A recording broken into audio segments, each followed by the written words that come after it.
O ministro Alexandre de Moraes segue agindo de forma a calar opositores. Até o momento, 10 parlamentares conservadores já perderam a sua voz. E segundo o parecer, a Procuradoria-Geral e a Procuradoria-Geral da Justiça Militar, ministros do STF e TSE podem responder por crime militar. Eu sou Marcelo Pontes e este é o Verdade Política, um canal que busca revelar um novo capítulo do nosso rompimento democrático.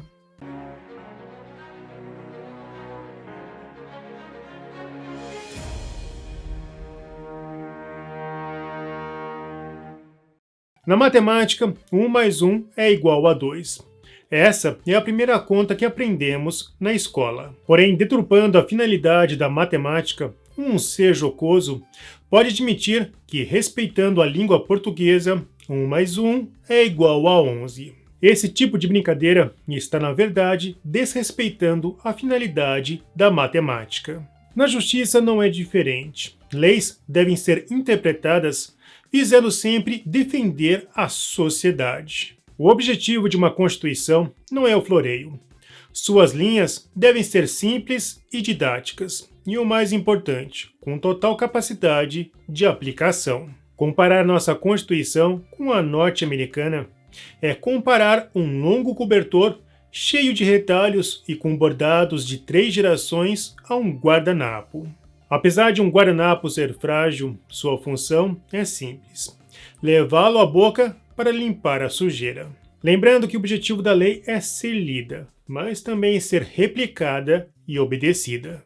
A Constituição norte-americana é a menor Constituição escrita do mundo. Tem 7 artigos e 27 emendas, que cabem em 5 páginas. Já a Constituição brasileira de 1988 teve mais de 220 páginas e foi alterada inúmeras vezes, ganhando novos anexos. Fica a pergunta: como uma Constituição tão resumida como a norte-americana pode funcionar tão bem?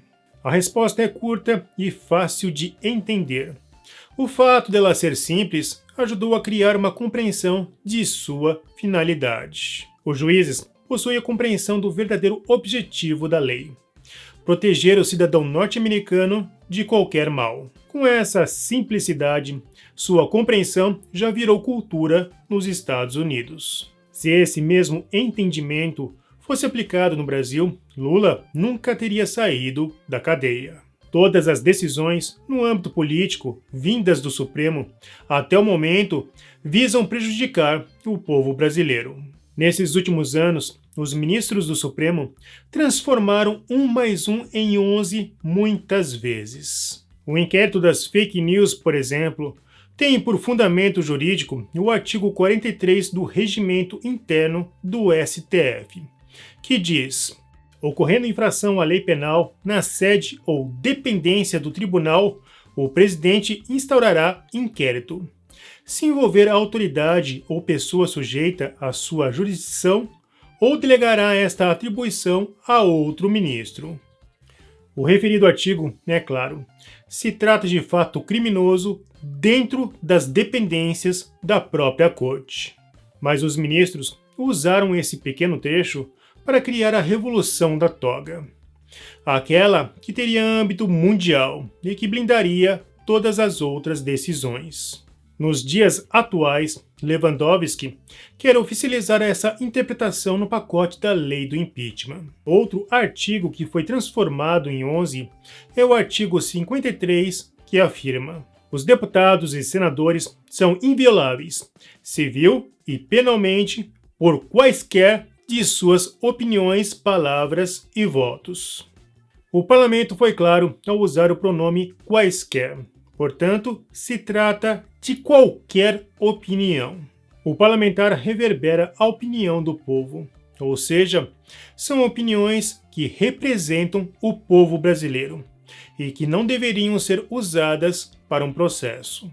Caso contrário, Alexandre de Moraes teria que prender milhões de brasileiros, e isso não seria possível. Como ele não pode prender milhões, este censura os representantes destes milhões. Os deputados federais Júnior Amaral e Bia Kicis foram os novos alvos e tiveram seus perfis nas redes suspensos. O jurista e jornalista Fabrício Rebelo afirmou que não há justificativa para remover perfis de parlamentares. Não há absolutamente nenhuma justificativa minimamente plausível para se remover perfis de parlamentares em redes sociais, por conta das opiniões que expressam. Isso é absurdamente inconstitucional, ante o que dispõe o artigo 53 da Constituição Federal. O deputado Marcel Van Hatten marcou os presidentes da casa, perguntando se vão seguir fechando o parlamento. Mais 2 deputados federais têm redes sociais bloqueadas por decisão de Alexandre de Moraes, Bia Kicis e Cabo Júnior Amaral. Já são 10 parlamentares eleitos ou em exercício censurados pelo STF. Até quando Arthur Lira e Rodrigo Pacheco vão seguir fechando o parlamento? Em seu discurso na sessão desta segunda-feira, no Palácio, o deputado denunciou a grave crise institucional pela qual o Brasil está passando. Até o jornalista de viés de esquerda, Glenn Greenwald, está denunciando esse abuso. 10 membros do Congresso Brasileiro em exercício ou recém-eleitos, 10 agora têm suas contas de mídia social bloqueadas, suspensas ou banidas, pelo mesmo ministro da Suprema Corte que o New York Times sugeriu 2 vezes que está consolidando poderes autoritários, Alexandre de Moraes. O eleito senador da República, Rogério Marinho, também cobrou os presidentes das respectivas casas. O parlamentar é inviolável por qualquer de suas opiniões, palavras e votos. Está na Constituição. A escalada autoritária de censura à crítica está enfraquecendo a democracia. Os presidentes da Câmara e Senado precisam se posicionar para preservar a harmonia entre os poderes. O deputado Paulo Eduardo Martins afirmou que este levante é o mesmo que fechar a porta do parlamento. A deputada Bia Kicis e o deputado Júnior Amaral tiveram suas contas em redes sociais retidas por ordem judicial. Redes sociais são ferramentas para os representantes falarem com e pelos representados. Retê-las impede o exercício da representação.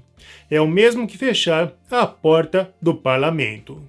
Fechar contas é o mesmo que fechar sedes partidárias, representações políticas, movimentos ou sindicatos. Nenhum desses parlamentares orquestrou um atentado. Já movimentos como CUT, MST e outros não apenas orquestraram, mas também praticaram.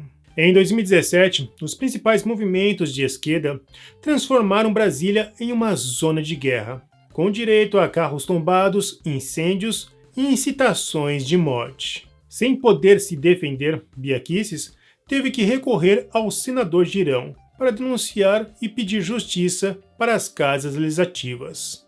2h30 da tarde, eu estou aqui com a deputada federal mais bem votada proporcionalmente do Brasil, Bia Kicis, aqui do Distrito Federal. Ela acabou de vir aqui ao Senado.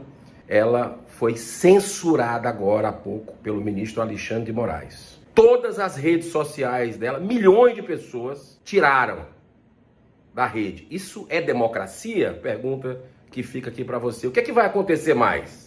Pessoal, eu quero agradecer aqui, senador Girão, por esse espaço para eu poder falar com o seu público e dizer que realmente eu tenho lutado muito pela liberdade, sou pró-vida e tenho combatido a censura, mas pior do que uma censura que já é gravíssima é interferir no próprio parlamento. Então o Supremo está interferindo na atividade parlamentar. Isso é uma afronta à própria existência da República, uma afronta à democracia. Não existe democracia quando um ministro supremo pode calar uma parlamentar sem processo, sem nada. É muito grave. E aqui eu sou mais uma, eu não sou a primeira parlamentar a ser calada. Nós já temos outros e eu venho denunciando isso. E pelo visto a coisa não parou. Não. Nós precisamos que o presidente da casa, Arthur Lira, tome uma postura firme. Eu já falei com ele hoje Ele disse que vai atuar. Agora, essa atuação tem que ser firme. Não é possível que isso continue a acontecer. Presidente do Senado também. Nós não vamos descansar, porque as casas estão paralisadas, prostradas, e uma escalada antidemocrática está vindo dos tribunais superiores. Ela não teve tempo nem se despedir do público dela no Instagram, no Facebook. Olha a que ponto chegamos. A última postagem dela foi sobre aborto. Aliás, todos esses censurados são conservadores. Isso não é coincidência. O subprocurador-geral da Justiça Militar, Carlos Frederico, enviou um parecer ao Procurador-Geral da Justiça Militar, Antônio Pereira Duarte. No documento, há denúncias de senadores que apontaram fatos criminosos ocorridos durante o processo eleitoral deste ano. A primeira denúncia refere-se ao constrangimento ilegal após a participação dos militares na fiscalização das urnas eletrônicas. A segunda denúncia refere-se à possível interferência de empresas estrangeiras no processo eleitoral e que não pôde ser averiguada. Na justificativa para o acionamento da Justiça Militar, o subprocurador argumenta que a atuação das Forças Armadas na fiscalização das eleições está prevista na legislação eleitoral. Os fundamentos são baseados na Lei de Transparência das Eleições. Ao final, o ofício pede para que realize acompanhamento de eventuais desdobramentos administrativos sobre essa matéria, decorrente da GLO instaurada. O advogado Paulo Papini, mestre em Direito Processual pela Universidade de Lisboa, afirmou que o TSE impediu a auditoria das eleições pelas Forças Armadas. Segundo o advogado, a postura do TSE desrespeita a garantia da lei da ordem estabelecida em agosto pelo presidente Bolsonaro. Ele ainda completa que o subprocurador está pondo a sua carreira em risco, visto que pode estar comprando briga com autoridades que agem fora da lei. Se ele não imaginasse que haveria alguma consequência, não apresentaria o parecer, observou.